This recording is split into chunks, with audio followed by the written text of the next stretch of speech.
previously on 58 keys. There's an edition of 58 keys which is about my 5 favourite most used keyboard shortcuts on a Mac, which when you say it aloud sounds quite strange. Oh, but come on, you're a writer, I'm a writer, you get this.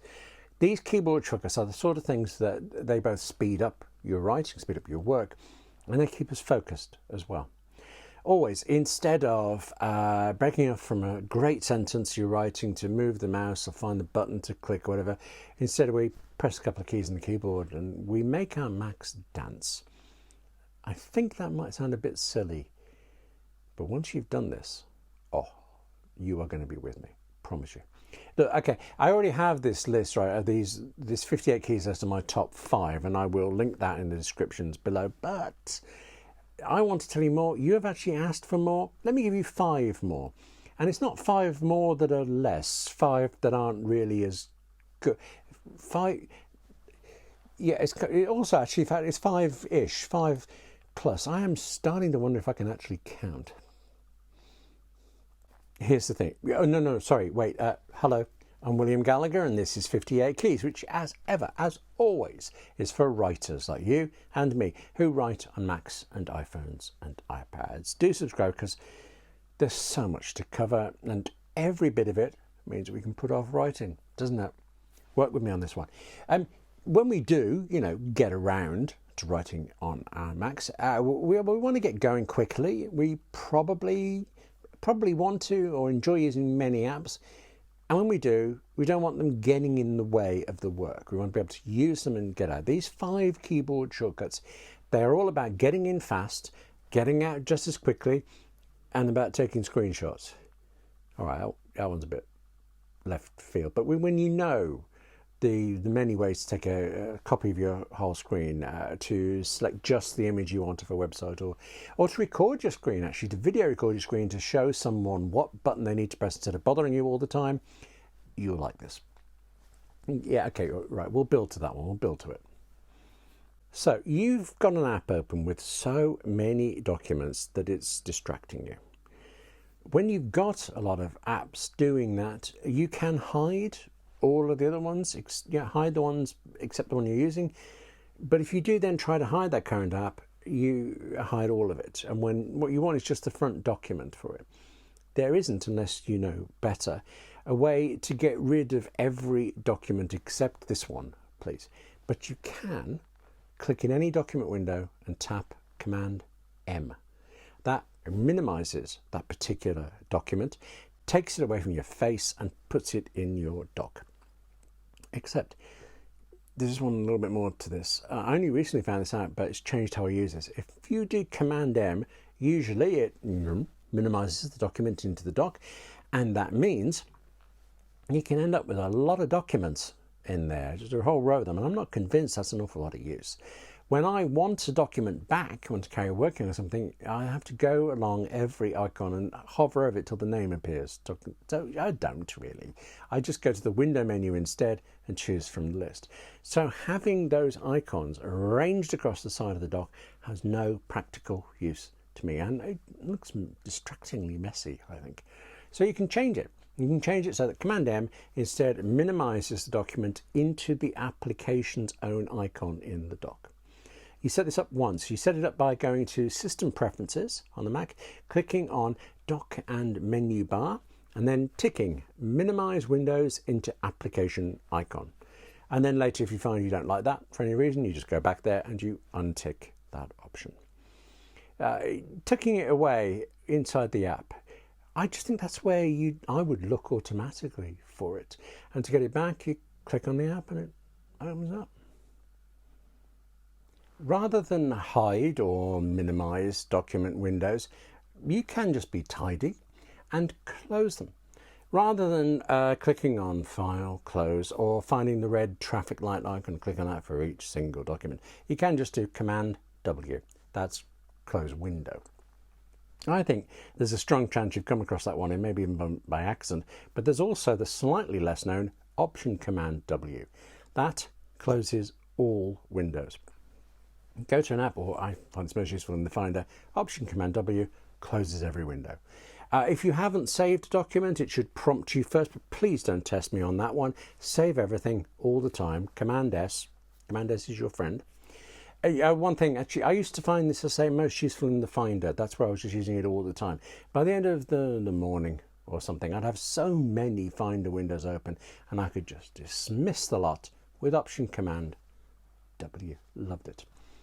And now I can't. Because I do like keyboard shortcuts so much that I make my own, and Apple lets you do this. It lets you change things, lets you remap things for a lot of options. And we will talk about that in some other edition 58 keys when when you've joined me and are completely converted to this. Somewhere along the line though, I have changed Option Command W to mean something else, to do something else, possibly with an app I no longer have, because I cannot figure out what it is. It just doesn't close the windows. Yeah, rather than getting rid of windows, have a keystroke that does the opposite. It opens one that takes you to a new window and does so faster. There are actually a few of these, but for instance, I regularly need to open my Mac's applications folder, and you can do that straight away. You're in the Finder, Windows open, hold down Command Shift, tap A. Or actually very often I've got a window open somewhere and I need it, and so instead of that folder I'm in, I want to go to the desktop, Command Shift D, D for desktop. Instantly move where you want to go. And in the same way, actually, you can do Command Shift H to open your home folder if you even knew there was a home folder. It's the one at the very top, if you like, of your Mac. So you open up Mac and there's the home folder with everything inside it, like applications, documents, desktop, and all of that. Button takes you straight to it. And one thing I think actually is missing, is an obvious missing thing, and I don't know why it isn't there though, is a way to go just as quickly to your documents folder. There isn't one. I have to click on the navigation bar on the side. So we've had minimizing windows, we've had closing windows, we've had moving a window to the desktop applications or anything like that. Let me take the obvious next step and give you 3 keyboard shortcuts that are to do with taking screenshots. Look, seriously, if you've never done this, and I grant you, you're looking at me like I'm a bit mad, and it's hard to argue, but there you are, you're looking at your Mac screen. It's got to be hard to fathom why you'd want to keep a copy, or are you going to frame the shot of your screen?